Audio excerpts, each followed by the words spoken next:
우리들의 후손들이 오늘에 사는 우리 세대가 그들을 위해서 무엇을 했고 조국을 위해서 어떠한 일을 했느냐고 물을 때 우리는 서슴지 않고 조국 근대화의 신앙을 가지고 일하고 또 일하고 일했다고 떳떳하게 대답할 수 있도록 합시다.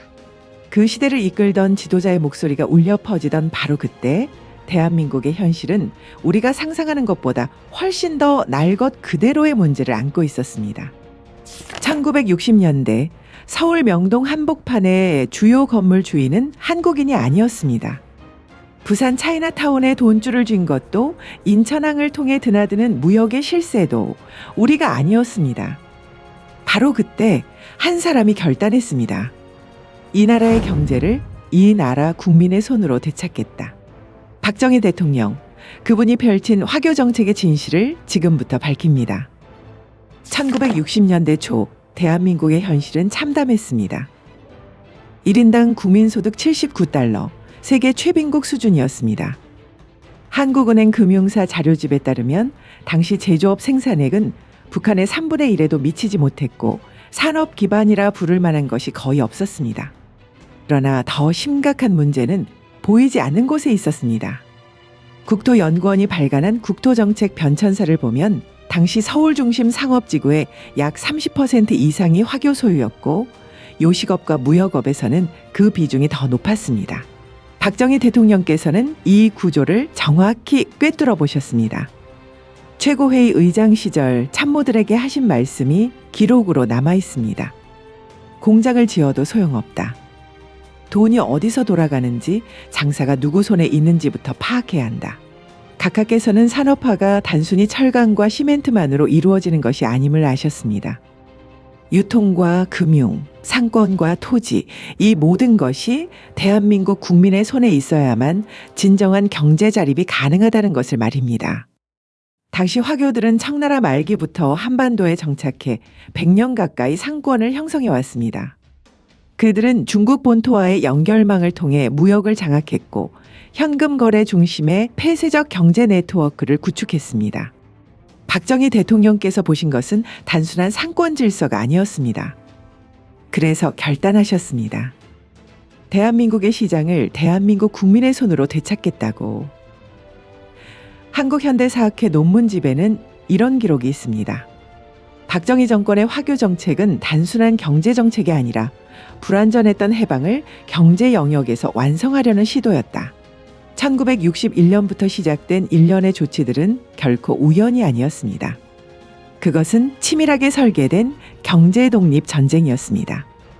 총성 없는 전쟁, 그러나 대한민국의 미래가 걸린 전쟁이었습니다. 박정희 대통령께서는 이 전쟁에서 물러서지 않으셨습니다. 국민 여러분이 스스로 서서 장사하고 스스로 공장을 짓고 스스로 부를 축적할 수 있는 나라를 만들기 위해서였습니다. 1962년 6월 10일 새벽, 대한민국 국민들은 충격적인 소식을 접했습니다. 하루아침에 돈이 바뀐다는 것이었습니다. 시파안이 일원이 되는 통화개혁, 박정희 대통령께서 단행하신 이 조치는 결과적으로 실패했습니다. 그해 12월, 각하께서는 기자회견에서 직접 말씀하셨습니다. 화폐개혁은 확실히 실패했다고 생각합니다. 내자 자금 동원을 위한 것이었으나 뚜껑을 열어보니 다르더군요. 그러나 이 실패가 끝이 아니었습니다. 오히려 시작이었습니다. 박정희 대통령께서는 통화개혁의 실패를 통해 중요한 교훈을 얻으셨습니다. 더 근본적인 구조개혁이 필요하다는 것을 깨달으신 것입니다. 그래서 각하께서는 방향을 바꾸셨습니다. 일시적인 자금 동원이 아니라 대한민국 경제체계 자체를 우리 국민 중심으로 재편하는 장기 전략으로 말입니다. 당시 대한민국 상업구조의 문제는 명확했습니다. 고려대학교 통계자료에 따르면 1942년에는 8만 3천 명이었던 화교가 해방 후 급증했고 6.25 전쟁 직후에도 2만 5천 명이 남아 있었습니다. 이들이 단순히 숫자만 많았던 것이 아닙니다. 이를 통해 막대한 자본이 국외로 빠져나갔습니다. 박정희 대통령께서 보신 것은 바로 이 지점이었습니다. 각하께서 말씀하셨듯이 산업화를 추진하려 해도 자금의 흐름을 파악할 수 없다면 어떻게 계획을 세울 수 있겠습니까? 세금을 거두려 해도 누가 얼마를 버는지 알 수 없다면 어떻게 공정한 과세가 가능하겠습니까? 한국은행 금융사 자료집에는 이런 기록이 있습니다. 1960년대 초 한국 경제의 가장 큰 문제는 비공식 경제의 비대함이었다. 정부가 파악하는 경제와 실제 돈이 움직이는 경제 사이에 너무나 큰 괴리가 있었다. 이것이 바로 박정희 대통령께서 마주하신 현실이었습니다. 산업화를 위해서는 자본이 필요한데 그 자본이 어디 있는지조차 알 수 없는 상황이었던 것입니다. 1962년 통화개혁은 이 문제를 한 번에 해결하려던 시도였습니다. 모든 현금을 은행으로 끌어들여 누가 얼마를 가지고 있는지 파악하고 그 자금을 산업화에 투입하겠다는 계획이었습니다. 그러나 현실은 예상과 달랐습니다.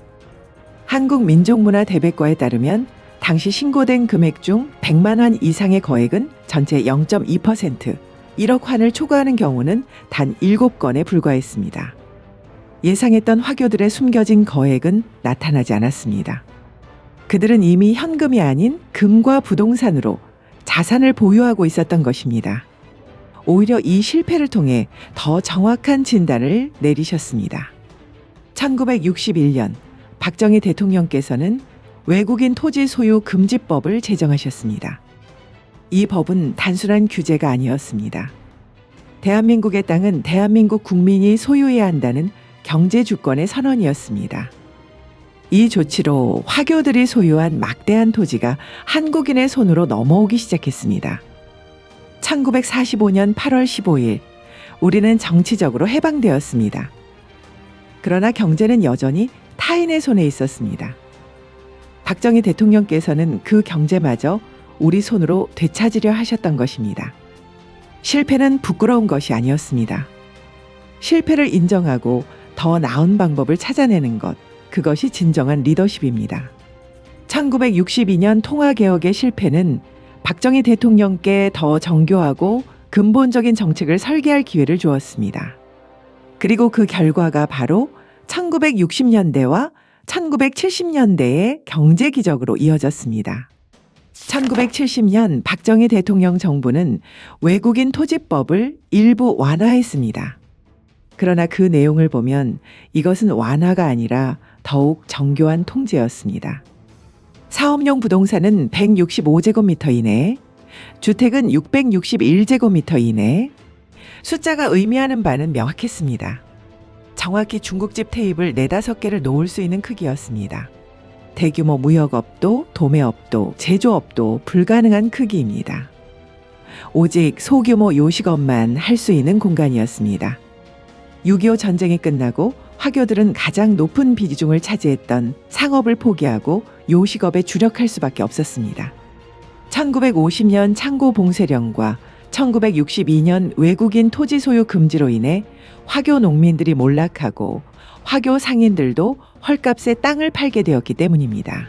무역업자가 많았던 화교들에게는 심각한 타격이 되었고 이것이 박정희 대통령께서 설계하신 그림이었습니다. 화교들을 완전히 배척하는 것이 아니라 그들이 경제의 핵심을 장악하지 못하도록 통제하신 것입니다. 더 나아가 각하께서는 요식업마저도 철저히 관리하셨습니다. 1970년 정부는 중국집의 쌀밥 판매를 금지하는 조치를 내렸습니다. 단 몇 개월간이었지만 그 의미는 분명했습니다. 이것은 혼분식 장려 운동의 일환이었습니다.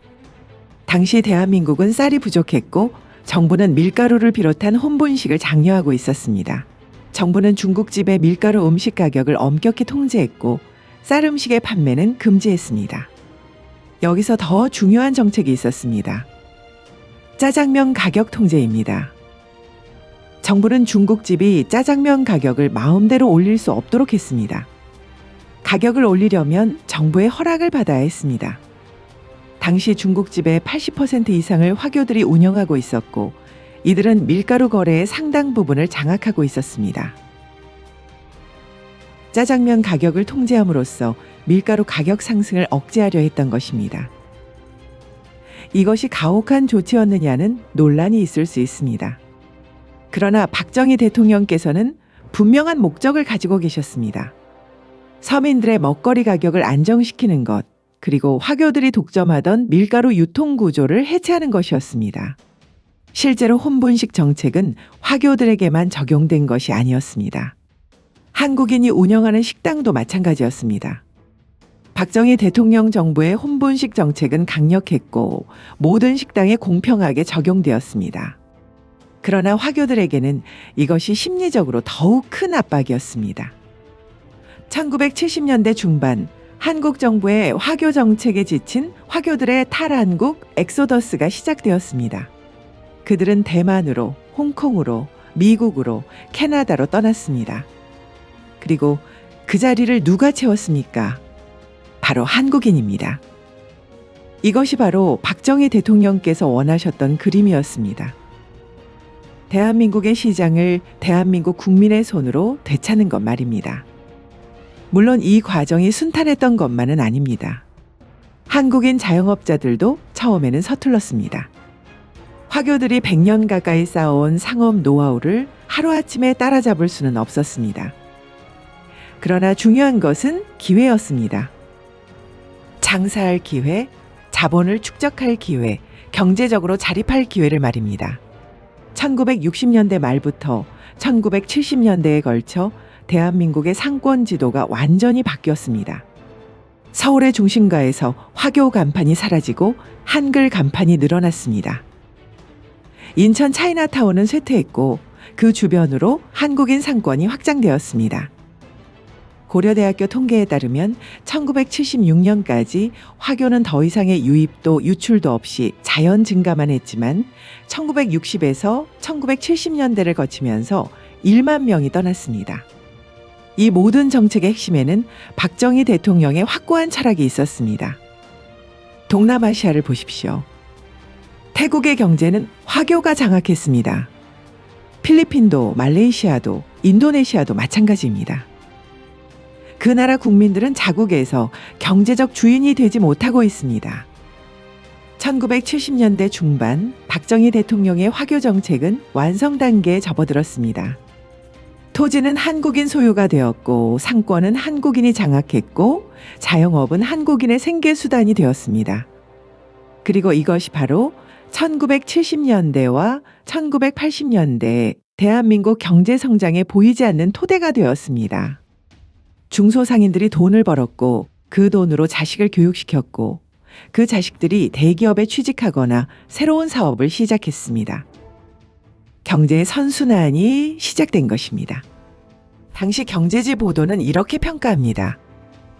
만약 당시 외국인 토지 소유 금지와 화폐 개혁을 하지 않았다면 이후 경제개발 5개년 계획에 화교인들이 대거 참가하면서 오늘날 대기업 중에는 화교 출신 회장이 생겼을 수도 있다. 박정희 대통령께서는 그것을 막으셨습니다. 대한민국 국민이 대한민국 경제의 주인이 되도록 하셨습니다. 그런데 흥미로운 사실이 있습니다. 이 시기 수출을 이끌던 기업인들의 면면을 보면 대부분이 1960년대 초반만 해도 이름 없던 한국인 사업가들이었다는 것입니다. 정주영, 이병철, 구인회, 김우중. 이들은 모두 1960년대에 본격적으로 사업을 키운 인물들입니다. 한국행정사학지 논문에 따르면 박정희 정부 시절 연평균 약 9%에 달하는 고도 성장을 이루었고 수출 증대 측면에서는 계획기간 중 수출 성장률이 국민 총생산 성장률의 3, 4배로 나타나면서 수출이 한국 경제의 성장을 견인했습니다. 그런데 여기서 질문을 던져야 합니다. 누가 수출을 했습니까? 누가 공장을 지었습니까? 누가 물건을 팔았습니까? 바로 한국인입니다. 화교 정책이 없었다면 이 모든 기회는 화교 자본가들에게 돌아갔을 것입니다. 1962년 제1차 경제개발 5개년 계획이 시작될 때 대한민국의 1인당 국민 총생산은 83달러였습니다.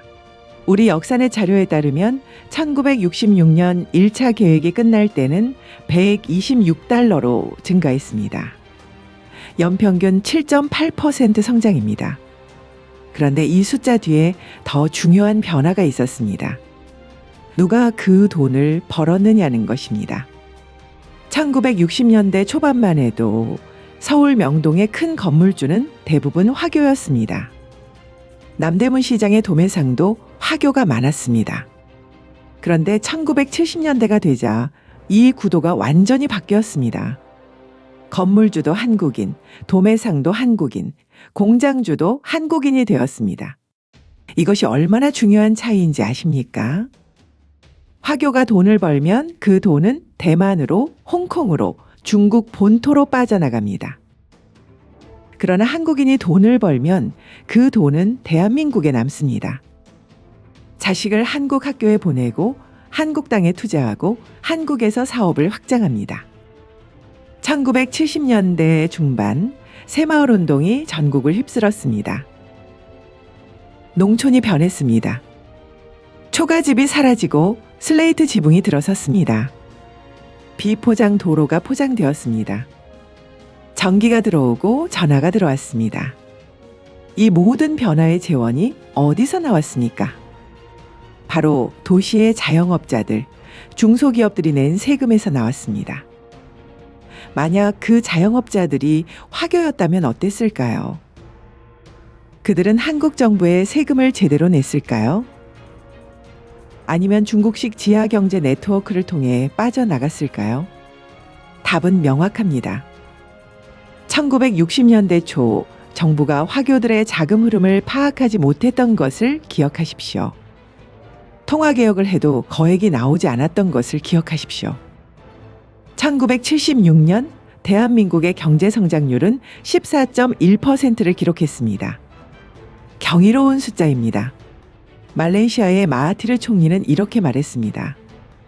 박정희 대통령이 한국 발전의 토대를 만들었고 그 위에 개발이 이루어질 수 있었다. 마하티르는 자국의 경제가 화교에게 장악당한 것을 보면서 박정희 대통령의 선택이 얼마나 현명했는지 깨달았을 것입니다.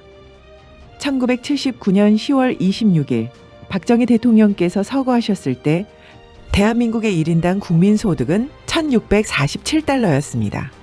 1961년 79달러에서 시작해서 20배 이상 증가한 것입니다. 그러나 더 놀라운 것은 그 부의 분배 구조였습니다. 재벌도 있었지만 중소기업도 있었고 자영업자도 있었고 농민도 있었습니다. 불완전하지만 대한민국 경제는 대한민국 국민의 것이었습니다. 오늘날 우리는 삼성 갤럭시를 들고 현대 자동차를 타고 LG 냉장고를 씁니다. 만약 박정희 대통령의 화교 정책이 없었다면 우리는 지금 화교 재벌이 만든 제품을 쓰고 있었을지도 모릅니다. 그리고 그 이익은 해외로 빠져나가고 있었을 것입니다. 박정희 대통령의 화교 정책은 경제개발 5개년 계획의 숨은 동반자였습니다. 사람들은 고속도로를 보고 공장을 보고 수출 실적을 봅니다. 그러나 그 이면에 상권의 재편이 있었다는 것을, 경제주권의 확립이 있었다는 것을 간과합니다. 박정희 대통령께서는 두 가지를 동시에 하셨습니다. 경제를 성장시키는 동시에 그 경제의 주인을 한국인으로 만드신 것입니다. 이것이 바로 한강의 기적 이면의 진실입니다. 성장의 숫자만이 아니라 성장의 주체가 바뀐 것입니다. 그리고 그 변화의 시작점에 화교 정책이 있었습니다. 역사는 언제나 여러 시각에서 바라볼 수 있습니다. 오늘날까지도 이 정책을 둘러싼 평가는 엇갈립니다. 화교들은 자신들이 경제적 차별과 재산권 침해를 당했다고 주장합니다. 1930년대 중국 산둥성에서 이주해온 한 화교 부부는 수십 년 동안 소작농으로 일해 6,600제곱미터의 땅을 샀습니다. 그러나 외국인 토지 매입 금지로 한국인 친구 이름을 빌려 땅을 샀고 10년 후 그 친구가 죽자 상속소송에서 땅의 절반을 잃었습니다. 화교 어르신들의 증언도 있습니다. 통화개혁 때 환전량이 정해져 있어서 예금하지 않고 모아둔 현금 상당수를 헐값에 넘겨야 했다는 것입니다. 사우스 차이나 모닝포스트는 2019년 보도에서 한국은 전 세계에서 유일하게 화교가 멸종될 위험에 처한 곳이라는 화교단체 관계자의 말을 전했습니다. 1970년 4만 명이었던 화교가 2018년 1만 8천 명으로 줄었다는 것입니다. 그러나 숫자는 또 다른 이야기를 합니다. 화교들이 주장하는 막대한 현금 손실과는 거리가 멀어 보입니다. 박정희 정부의 화교 정책에 대해서는 긍정적 평가와 부정적 평가가 상존한다는 것이 학계의 평가입니다. 과연 이 정책이 경제 성장에 필수적이었느냐는 것입니다. 일부 학자들은 박정희가 아니더라도 경제 발전은 되었을 것이라고 주장합니다. 미국의 원조, 일본과의 국교 정상화, 국제 경제 환경의 변화 등이 더 중요했다는 해석입니다. 그러나 동남아시아라는 발레가 있습니다. 대한민국은 달랐습니다. 그 차이를 만든 것이 무엇이었는지는 여전히 논쟁 중입니다. 역사는 완벽하지 않습니다. 박정희 대통령의 화교 정책도 마찬가지입니다. 일부 화교들은 억울하게 재산을 잃었을 수 있습니다. 급격한 정책 변화로 혼란을 겪은 사람들도 있었을 것입니다. 그러나 동시에 이 정책이 없었다면 오늘날의 대한민국은 존재하지 않았을 수도 있습니다. 결국 우리가 던져야 할 질문은 이것입니다. 국가가 경제 주권을 확보하기 위해 어디까지 할 수 있는가? 그리고 그 과정에서 발생하는 개인의 희생을 어떻게 평가할 것인가? 이 질문에 대한 답은 각자가 내려야 할 것입니다. 1960년대를 기억하는 한 어르신의 증언이 있습니다. 명동에 가면 중국집이 제일 컸어. 그 건물들 다 화교 것이었지. 우리는 새빵살이 하면서 1,000원 모으고 100원 모으고 그랬는데 그 사람들은 금덩이를 집에 쌓아놨다는 소문이 돌았어. 또 다른 어르신은 이렇게 말합니다. 박 대통령이 안 그랬으면 우리가 어떻게 장사를 시작했겠어. 땅도 없고 돈도 없었는데 화교들이 떠나니까 기회가 온 거지. 그때 시작한 장사로 자식들 대학 보냈어. 1970년대 초 남대문 시장에서 포목상을 시작한 한 상인의 회상입니다. 처음에는 화교 도매상한테 물건을 떼다 팔았어. 근데 1970년대 중반부터 그 사람들이 하나둘 떠나기 시작했지. 그때부터 우리가 직접 도매를 할 수 있게 됐어. 역사는 숫자만이 아닙니다. 그 시대를 살았던 사람들의 기억이고 땀이고 눈물입니다. 박정희 대통령께서는 가장 어려운 결단을 하셨습니다. 국제적 비난을 감수하고 거센 저항을 무릅쓰고 그럼에도 대한민국 국민에게 기회를 주셨습니다. 그 결과 오늘 우리는 세계 10위권 경제대국에 살고 있습니다. 우리 자식들은 삼성에 취직하고 현대차를 몰고 한국 땅에 집을 삽니다. 이 모든 것이 그냥 온 것이 아닙니다. 누군가의 결단이 있었고 국민의 땀이 있었고 시대의 선택이 있었습니다. 여러분의 기억 속 그 시절은 어땠습니까? 댓글로 여러분의 이야기를 들려주십시오. 좋아요와 구독은 이런 역사를 기억하는 데 큰 힘이 됩니다. 시대의 기록, 오늘은 박정희 대통령의 화교 정책을 다뤘습니다. 다음에도 우리가 기억해야 할 역사의 순간들을 가지고 찾아뵙겠습니다. 시청해 주셔서 감사합니다.